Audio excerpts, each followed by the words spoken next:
साईं ईदगाह है मुकाम सरकारी ज़मीन हुकूमत छॾे ॾिनो आहे उनते बासर माण्हू कब्ज़ा करे वेठा आहिनि ऐं पुराना जेके मुकाम उहो ख़तम करे छॾियऊं।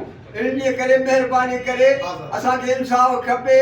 SP DSP ऐं सरदार मोहम्मद बख्श खान अलीगढ़ खान खे अपील था कयूं इहो क़बर असांखे आज़ादु करे। ऐसे सूबेदार खानपुर ॻोठ मशकूर गॾाणी घणी साईं साईं आहे अंदाज़न 32 जरे परेल जो पुटनि जो कब्ज़ो आहे। अब्दुल कादिर नालो अथसि ऐं अब्दुल हमीद ऐं अब्दुल मजीद इहे मोहम्मद परेल जा पुट आहिनि। कब्ज़ो कयूं खाधो वेठा आहिनि। हिन ताणी उहो कब्रिस्तान अञा बि पटींदा खाईंदा था वञनि।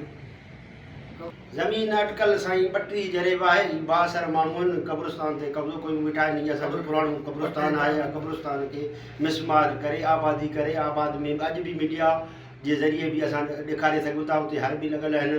बासर माण्हुनि कब्ज़ो कयूं वेठा आहिनि ऐं इन जे करे असां थोरी ॻाल्हि कईसीं कब्रिस्तान जी आज़ादी लाइ। असांजे मथां नाह खे फ़ैरू कराए असांखे ॿधराए कुटराए ज़लील कराए इन्हनि माण्हू छॾियो आहे। बराए बस वारनि खे अपील था कयूं हिकिड़े मज़लूम नियत था अर्ज़ु था कयूं त असांजी का मदद ऐं हेल्प कई वञे जीअं त असांखे कब्रिस्तान खे आज़ादु करे वञे। उनजो बदिलो अलाह पाण ईअं ॾींदो।